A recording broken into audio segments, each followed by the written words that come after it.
Hey,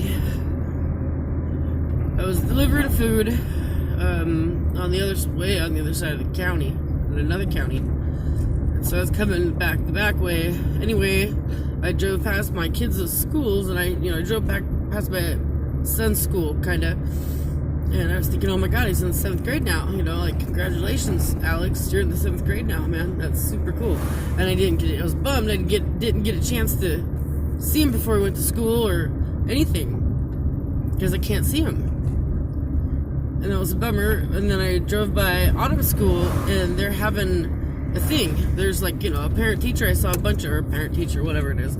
I saw a bunch of people going into the school with their kids, and the entire place is packed. And so it looks like it's one of those school functions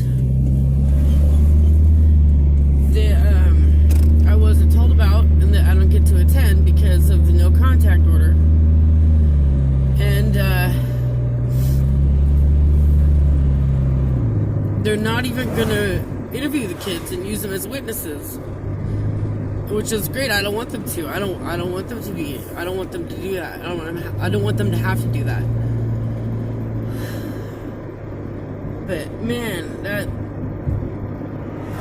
just hit me like a ton of bricks and about killed me. And I'm driving, and I'm just so tired of being so flustered and frustrated over these things. And they're not petty things. They're like these huge, shitty things, one right after another. This isn't petty bullshit. This is my life. And no one seems to understand that. The people I'm living with do, but that's about it. I have my mother texting me and telling me these horrible things and these horrible lies and just trying to dig at me, and okay, I block her. And then, I try to reach out to people in my circle, my support system, and they all tell me to step off with my drama. So I get beat and raped and completely mind-fucked by this guy that I loved with all my heart. And he left me homeless and almost insane with all the events that have taken place so far. And now I'm having to fight again, and I had to fire my attorney today because she's just awful. She's horrible. She's mean. I've seen her be mean to other people, and other people no, I don't want to talk to you.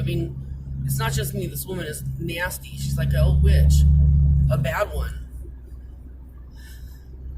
But I can't. The point of that was I can't get anyone to have my back on this, and I have to fight this. And the people that are supposed to be helping me, again, the people who are supposed to be helping me are literally working against me. She absolutely hates me. The jury's gonna see that. She snarls at me. Literally snarls like a fucking dog with her teeth. Because she's just a bitch. And then she puts it all back on me and tells everyone that I won't let her speak, and which I haven't had that problem with anyone else, But whatever. So I want to see my kids so bad. I want to see them so bad, and it is breaking my heart that I can't be there for them at all.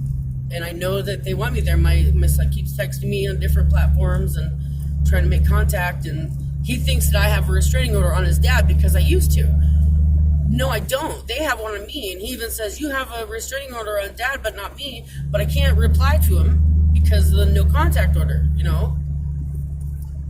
So my children think that I'm just staying away from them because of the fight with dad. And I'm not allowed to talk to them. And we've already gone through a hearing to try to get it dropped, and it's nonstop. This whole thing, this whole situation with Brian and my community and their attitudes surrounding domestic violence is absolutely insane. I don't understand how saying, hey, I'm having this family problem and we need some outside help from anyone, any of the people that I asked for, whether it was professional or personal, and then to just say, no, you don't get help because that's just a family thing. You got to deal with it.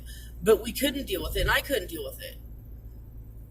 Because how do you say that I'm being hurt over and over again, and this guy is using me as a torture play toy, This guy that I love, that everyone loves and thinks is just fabulous. And he absolutely was, before working in law enforcement. And there's something up his ass, and I don't know what it is. And he just literally turned on me and left. Nobody seems to understand the thing with the protests. He was all about it. We talked about it long before I ever even did it. And he was all about it and I was doing everything I wanted to do. And he was all about it and supportive until I was protesting domestic violence as well. And that's when he called the people to come and get me. And then the sheriff whooped my ass.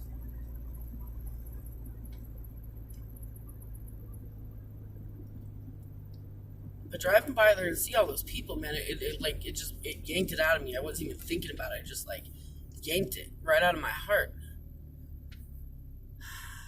I'm so tired of feeling this way because it literally feels like a lot of the times it's painful on the inside of my body, like it's ripping apart, like it's ripping apart and twisting and turning and crunching and ripping, and it feels absolutely horrible. And I hate it. And what I need is some help.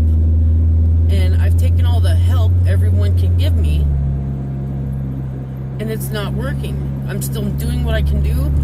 I've been delivering food and crying in between and trying to live at the place I'm living at and constantly crying, and because you just can't accept this. I mean, I don't know anyone that could accept something like this situation where every single person in your life that you've known since you were a kid, I don't know how anyone can accept that they all just decided one day that you're a piece of shit. And that when I'm reaching out to them and begging them, I hate this life and I don't want to die, could you give me some support? And they're like, fuck you. That's insanity. Why is that okay? And how could anybody do that to people? I don't understand that. So I'm hanging by a thread is the deal. And I don't care about whining. People need to know I don't care anymore. And if maybe nobody will know. I don't care. But at least I put it out there. This is horrible. It's ridiculous. It's not fair. And it's not just unfair.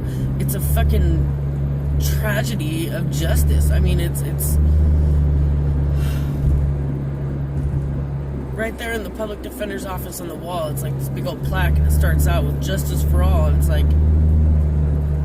why can't you help me get justice? I paid all my taxes, okay? And probably then some, because I haven't filed to get it back, okay? I paid all my fucking taxes to get a public defender, right? And right there on your wall it says justice for all, but you're not going to try to help get me justice. This is insanity. And this is not okay. I'm tired of feeling this way. I'm tired of getting stomped on when I didn't do anything. I wasn't out there selling my kids for crack. I wasn't out there neglecting anybody, or my children for sure. I wasn't out there, running the fucking streets. I haven't been out there doing drugs. I haven't been doing anything. I've just been trying to survive for the last year and a half. Not even longer than that. Even when I was living with Brian and the kids, it's because of his mind fuckery, it was constantly every day, is this going to be the last day? Is this going to be the day that he does another whatever? And it usually was some kind of mind fuck, but... And then, we won't leave you behind, don't worry. Why would I worry about that? Because every single thing that you say, no, he would never do that. He absolutely did that. It's he went out of his way to go, what's the worst things I could possibly do to her? I just don't understand it. I don't deserve this. I don't deserve this. I don't do drugs around my kids. I don't take them bad places. I don't bring over bad people. I don't put them in danger. I make their meals. I keep them clean. I help them with their homework. I talk to them about their issues and, social issues. And I'm a good mother. They love me. And now that's the worst part of it. That's the worst part of it, is that they love me so much. Because if they didn't love me that much, I could just go and jump off the fucking bridge and it wouldn't be a thing, right? It was like, I would be better off. They'd be better off without me. But they're not better off without me. They're not.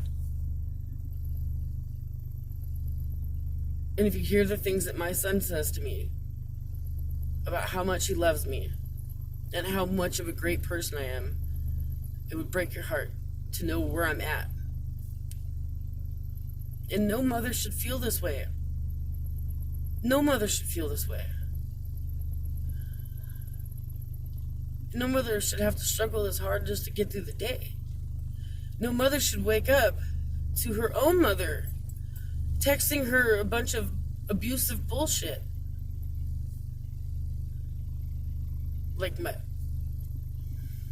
This just isn't right. Seeing everybody at the school really tipped me off and triggered me, so I figured I'd document it. That's the trigger. Mr. Mark, my therapist, always asking for what's your stressors, since you fucking pussies made it to where we're not even allowed to use the word triggered anymore. So this is one of my stressors there, Mr. Mark. Knowing that they're having a parent-kid thing up at the school, and I can't go. But I bet there's someone else there acting as her mother without me, Porque no los dos. Like, why can't I still be their mother? Like, what did I do? What did I do that was so bad that I can't be a mother anymore? Because I don't understand it, and nobody will tell me.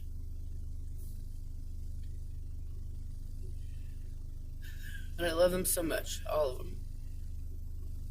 And I hope these little ones understand later. I even hope the big ones understand later. That mom's not a monster. I'm just trying to get by without jumping off a fucking bridge.